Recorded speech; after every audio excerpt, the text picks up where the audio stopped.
योग्य व्यक्ती समोर व्यक्त होणं आणि अयोग्य व्यक्ती पुढे मौन पाळणं नेहमीच संकटांना दूर ठेवायला मदत करते. मनात येणारे सर्वच विचार व्यक्त करणे फार गरजेचे नसते, पण जे विचार व्यक्त करायचे असतात त्याबद्दल विचार करणे मात्र खूप गरजेचे असते.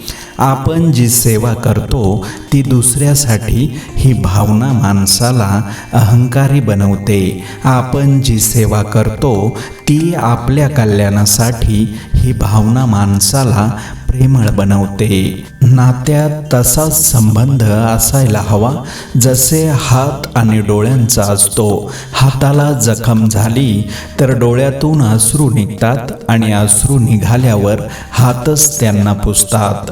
तुमच्याकडे कोणी काहीही मागितले तर यथाशक्ती देत जा.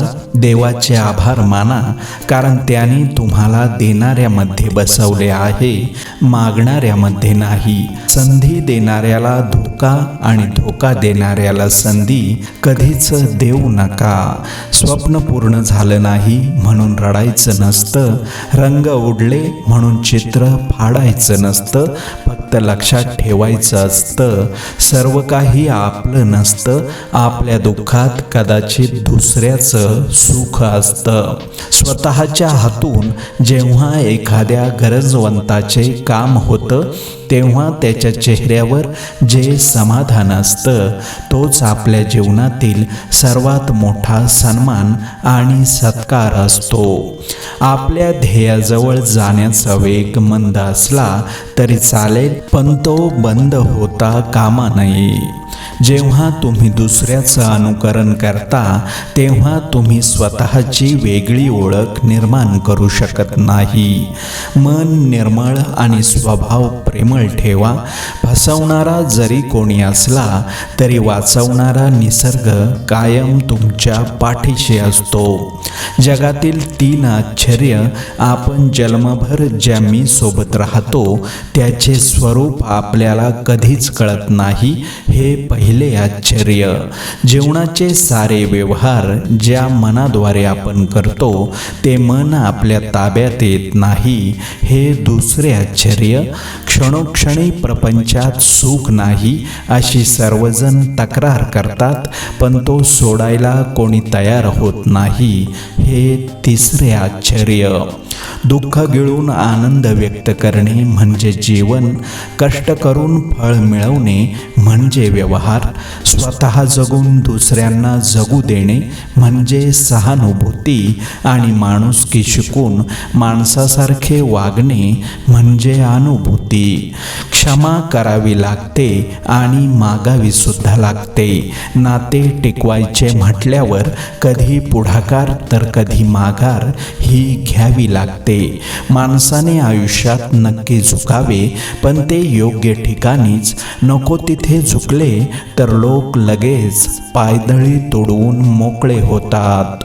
एका शब्दाने मनाला झालेली जखम नंतर 1000 शब्दांच्या मलमपट्टीने भरून निघत नाही, कारण शब्दांचे घाव दिसत नाही, पण जखमा मात्र खूप खोलवर होतात. म्हणून शब्दांना खूप जपून वापरावं लागतं. स्मशानभूमीमधील त्या राखेमध्ये खूप शोध घेतला, पण माणसाचा तो मान सन्मान, अहंकार, रुबाब, स्वार्थ कुठेच सापडला नाही, जो की तो आयुष्यभर मिरवत होता. हवेची पण गंमत असते ना.